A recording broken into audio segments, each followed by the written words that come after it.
안녕하세요, 친구들. 자, 이번에는 보이는 게 전부가 아냐의 두 번째 이야기, 우리 그림 속 수학 원리에 대해 알아보기로 해요. 이번 장은 초등학교 5학년 사회에서 옛사람들의 삶과 문화, 6학년 국어에서는 내용을 추론해와 연결되는 내용이 많아요. 그리고 6학년 수학의 비례식과 비례배분, 중학교 1학년 미술에서 미술과 소통 단원과도 깊은 관계가 있으니 나중에 이 내용을 배울 때면 오늘 살펴본 내용을 떠올려 보세요. 많은 도움이 될 테니까요. 여러분은 김홍도라는 이름을 들어본 적 있나요? 조선시대에 살았지만 우리나라에서 가장 유명한 화가 중 한 분이 바로 김홍도예요. 김홍도는 특히 일반 백성이 생활하는 모습을 자연스럽고도 재미있게 표현한 그림을 많이 남겨서 그림을 잘 모르는 사람도 쉽게 감상할 수 있어요. 정말? 김홍도는 유명한 그림을 많이 남겼는데 그 중에 씨름도라는 그림이 있어요. 우와! 길을 가다 씨름판을 보고 집에 와서 기억을 되살려 그린 그림이에요. 이 그림은 우리나라 보물로 지정될 만큼 가치가 높답니다. 씨름도를 보면 김홍도의 다른 그림과 그리고 같은 시대에 살았던 다른 화가의 그림과 좀 다른 점이 있어요. 바로 씨름을 하는 두 사람이 한가운데 있는데 주변에 빈 공간을 많이 뒀다는 거예요. 보기에도 아주 시원하지요? 그런데 그 빈 공간을 잘 보면 동그란 모습이라는 걸 알 수 있을 거예요. 김홍도는 왜 이렇게 빈 공간을 동그랗게 배치한 걸까요? 그저 시원하게 보이려고? 이유는 따로 있어요. 그림을 그릴 때 전체적인 짜임새를 구도라고 하는데 씨름도처럼 동그랗게 구성한 구도를 원형구도라고 해요. 원형구도를 바탕으로 그림을 그리면 보는 사람이 통일감과 안정감을 느낄 수 있어서 동서양의 많은 화가들이 즐겨 사용했죠.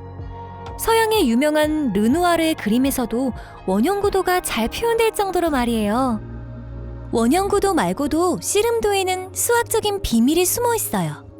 여러분은 혹시 마방진이라는 말을 들어봤나요? 마방진에서 방진은 사각형 모양으로 배열한 것을 뜻해요. 그래서 마술이나 마법을 뜻하는 말을 붙이면 마방진은 마법처럼 사각으로 배열한 것이라는 의미가 되는데 가로와 세로, 대각선으로 더해도 모두 같은 값이 나오도록 수를 배열한 게 바로 마방진이에요. 마방진은 아주 오래전부터 동양과 서양에서 만들었어요. 주로 수학적인 놀이에 가깝지만 실제로 사용하기도 했죠. 예를 들면 군인들이 적과 싸울 때 가로나 세로, 대각선의 합이 같도록 마방진을 이용해 군사를 배치하면 어느 방향에서 봐도 군인의 숫자가 같아 보여요. 이렇게 마방진을 이용해 군사를 배열하면 빈틈이 없어 보이니까 적이 섣불리 공격하지 못하게 하는 효과가 있다고 해요. 씨름도에도 마방진이 숨어 있어요.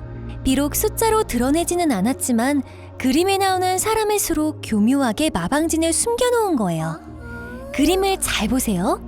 왼쪽과 오른쪽 위, 가운데 있는 사람과 왼쪽 아래, 그리고 오른쪽 아래에 있는 사람의 수를 세보세요. 그런 다음 이 수를 대각선으로 더해보세요. 왼쪽 대각선은 8 더하기 2 더하기 2는 12, 오른쪽 대각선도 5 더하기 2 더하기 5는 12예요.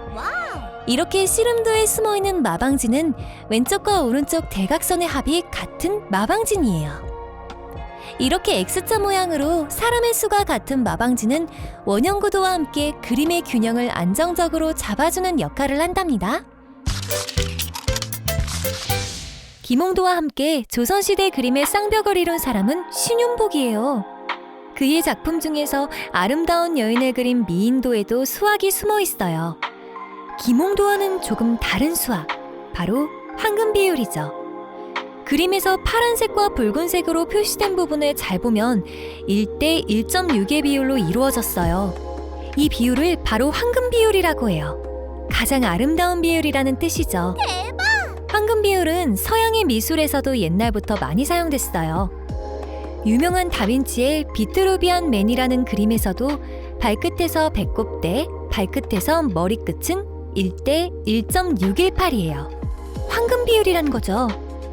이 밖에도 그리스의 신전이나 이집트의 피라미드, 조각상 등에도 황금 비율이 많이 사용되었어요.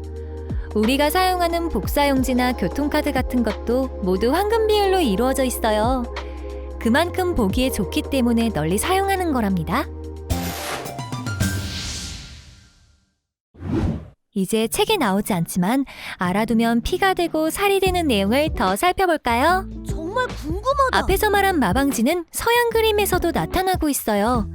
대표적인 작품이 독일의 화가 뒤러가 1514년에 만든 멜랑콜리아라는 판화예요.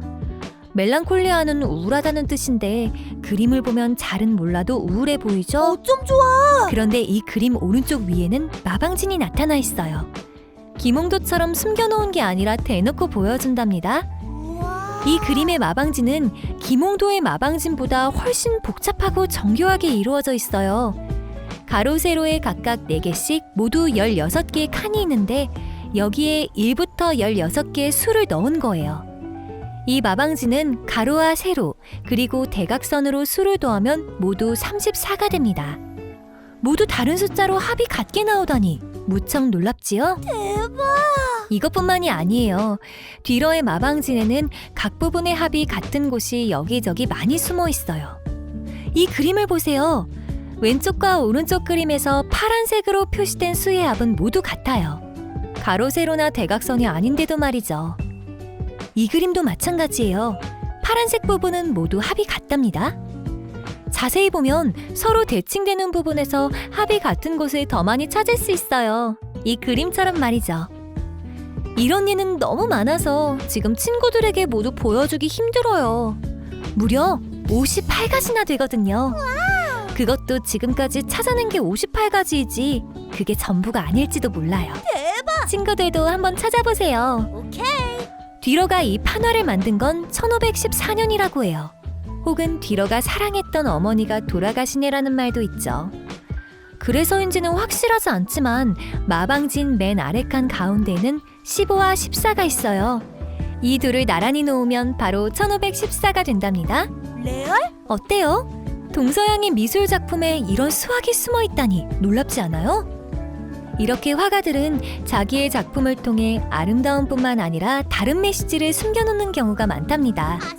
얼핏 보면 모르겠지만 하나하나 뜯어보고 작품에 새겨진 메시지나 비밀을 발견한다면 미술 작품을 감상하는 재미가 더 커질 거예요. 그리고 앞에 나온 마방진을 직접 만들어 보면 수의 성질에 대해 잘 알 수 있어서 나중에 수학을 공부할 때도 도움이 되니까 친구들도 한번 해보세요. 오케이. 이번 시간에는 미술 작품 속에 숨겨진 수학을 알아봤어요. 역시 보이는 게 전부는 아니죠? 그럼 다음 시간에 더 재미있는 내용으로 또 만나요. 우리 친구들 안녕!